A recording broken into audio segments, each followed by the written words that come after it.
Let's start the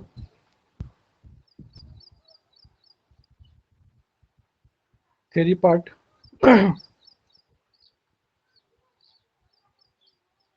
Some of the important points are remaining of the organic chemistry.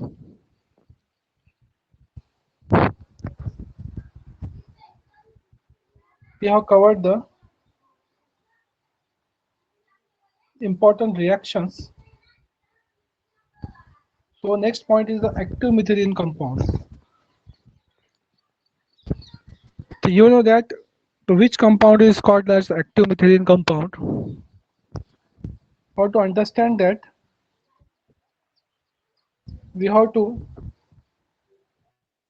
understand the examples.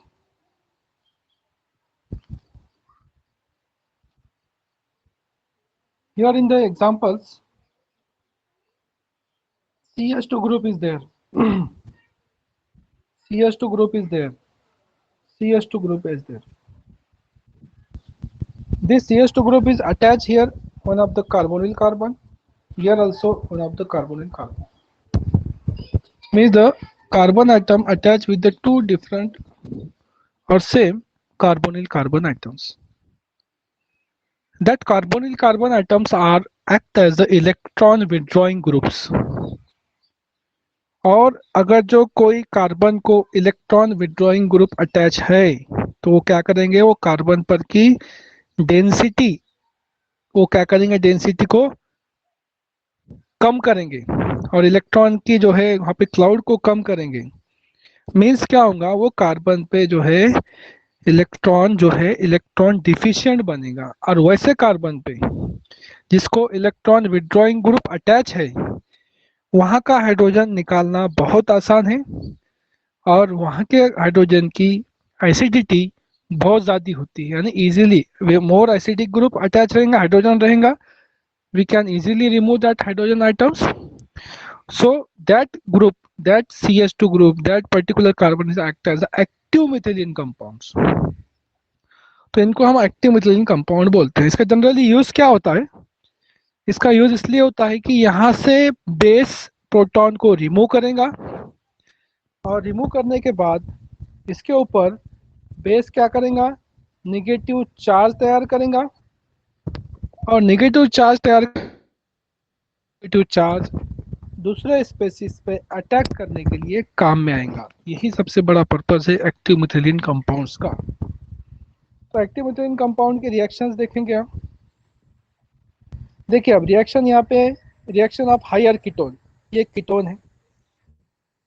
Acetic ester is the treated with the sodium.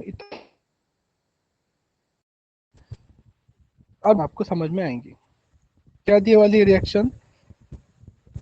अब देखिए यहाँ पे जो example है, ये example के अंदर एक्टिव मिथिलीन कंपाउंड आपको दिखेगा। क्यों एक्टिव मिथिलीन कंपाउंड है कि तो इसके पास एक ऐसा कार्बन है, ये वाला, जो कि दो कार्बोनिल कार्बन को अटैच है, यानी यहाँ पर जो है ये carbon group active methylene compound हो गया। यहाँ पे बेस यूज करें तो बेस यूज करने की वजह से यहाँ का जो हाइड्रोजन है वो इजीली रिमूव होगा, यानी नेगेटिव चार्ज फॉर्म हो सकता है। तो यहाँ पे वैसा ही हुआ है। देखिए पहले स्टेप में नेगेटिव चार्ज तैयार हुआ है, फिर वो अटैक किया है दूसरे स्पेसिस पर।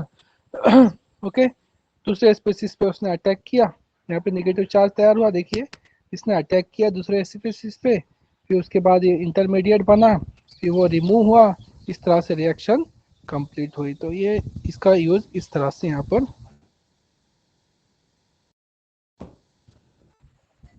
अब देखिए यहाँ पे एग्जाम ऑफ आइसोब्यूटारिक एसिड। अब आइसोब्यूटारिक एसिड का प्रिपरेशन हमको करना है। ओके, तो आइसोब्यूटारिक एसिड का स्ट्रक्चर हमको पता है, स्ट्रक्चर रहेगा उसका स्ट्रक्चर रहेगा यहाँ पे बॉटम में दिया वाला है। उसका